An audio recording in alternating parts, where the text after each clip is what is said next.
Hi, I'm David from Graphable, and today I'm going to tell you about a new service that Graphable has released in open beta called Sherlock. What is Sherlock? Sherlock is a way to interact with your Neo4j graph databases using natural language. And in the future, Sherlock will be able to work with other types of databases as well. But let's take a look at what Sherlock can do today. In order to start working with Sherlock, you'll need to go to sherlock.graphable.ai. There, you'll be asked to put in your email address, and you'll receive an email at that address with a link to the Sherlock interface. We're looking at Sherlock's interface right now. How do we start using Sherlock? First, you'll need to connect Sherlock to a graph database.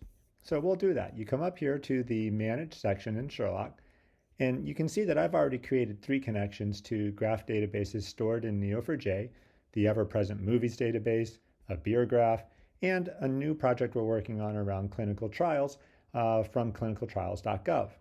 You can create your own connection to a graph database in Neo4j by clicking on New Connection and entering in a name for the database that you want to see on a list of great databases to start working with. You won't need to change the host protocol or the host port, but you will need to enter in the IP of the server that is hosting your Neo4j database, the name of the database on that server that you want to work with, and the username and password credentials that allow you to connect to that database.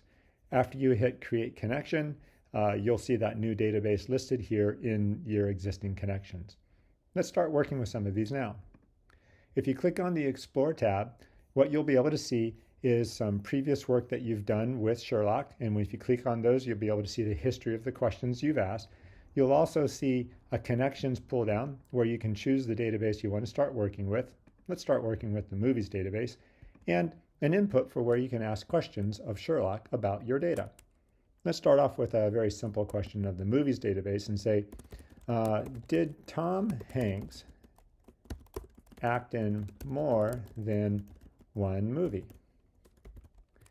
That's a good question, but maybe we can be a little bit more specific and say we really don't want to know any more detail than a yes or no answer. So we can say respond with a Boolean. Right now, Sherlock's going and learning about the movies database. It's creating a cipher query using some of the newest capabilities of things like large language models and some of the other programming features we've built into it.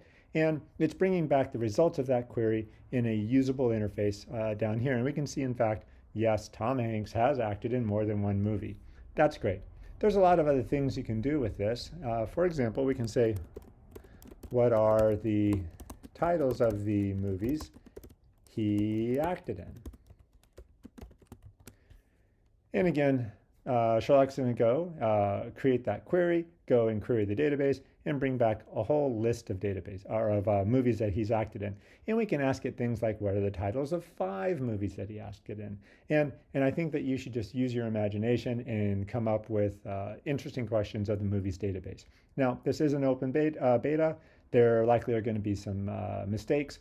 We are building in some features which will give you some insights and interpretability about the results, and it might even prompt you how to ask better questions. Additionally, Sherlock's going to start telling you about the database you're going to start working with and tell you what kind of labels, relationships, and properties and other features about the database that you're about to start working with so that you know how to ask some good questions.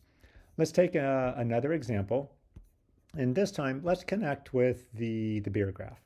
The beer graph is a database that's all about beers from user reviews that have been submitted. We performed some natural language processing on that and created a knowledge graph that allows you to explore different kinds of beers and even do things like getting recommendations based on similarity from things like embeddings. And we'd love to show you a demo of that if you are interested in the work that Graphable can do and how we can help you and your company. But for now, let's see what Sherlock thinks about finding beers that are of the IPA style and that are also coriander in taste. Well, so right now, what Sherlock is telling us is that it can't find any beers that are both taste like coriander and are also in the American style. So what we'll do is we'll ask, just shortening the question. This is a good example of how to use Sherlock and then start looking at what it gives you back as results and then how to modify your questions.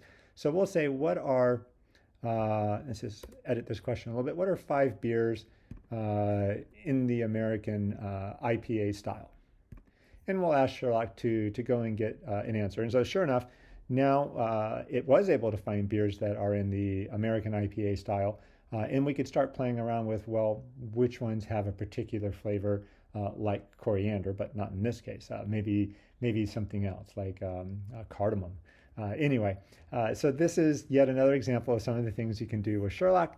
And then lastly, let's take a look at the clinical trials knowledge graph.